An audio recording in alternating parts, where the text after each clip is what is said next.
Baseball is known as America's pastime, and I'm going to give a brief history about it. The history of baseball in the United States can be traced to the 18th century, when amateurs played baseball-like game by their own informal rules using improvised equipment. The earliest known mention of baseball in the U.S. was in 1791. A Civil War hero named Abner Doubleday was anointed as the father of baseball. The first team to play baseball under modern rules was the New York Knickerbockers. This club formed a set of rules which shared many that are known today, such as the 9-inning games, 90-foot bases, and 9-man teams. In the 1860s, aided by the war, baseball expanded into a national game. Because of this growth, regional and state organizations became to assume a more prominent role in the governance of the sport.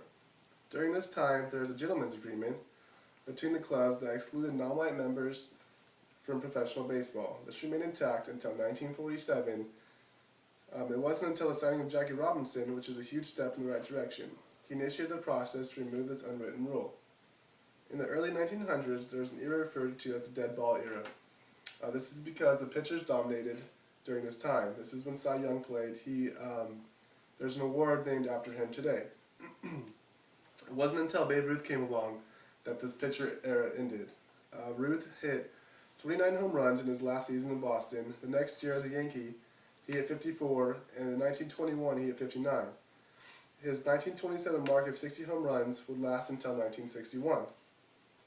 Baseball boomed after World War II. The post-war years in baseball also witnessed the racial integration of the sport. Participation by African Americans in organized baseball has been precluded since the 1890s by formal and informal agreements, with only a few players being included in lineups on a sporadic basis.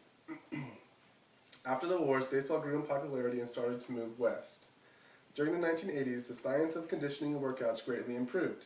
Weight rooms and training equipment were improved. Trainers and doctors developed better diets and regimens to make athletes bigger, healthier, and stronger than they ever had been. As baseball became more popular, it was covered on television and in magazines and newspapers, trying to attract a new generation of non-readers, also brought in the sponsors and even more money.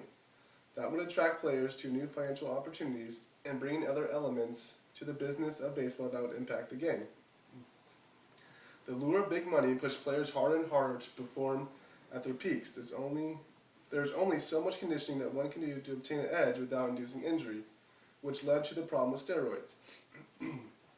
These were outlawed in professional baseball, but players are still getting in trouble for them today.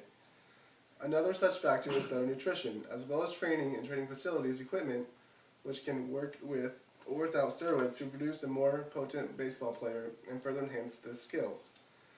In modern baseball today, the physical ability of all players is way beyond that of those in earlier generations. Advancement in nutrition, as well as training equipment and the science of the body, have made huge impacts in the game. Also, form and technique has taken huge strides. In the 1900s, the average pitcher threw in the 70s to 80 miles per hour.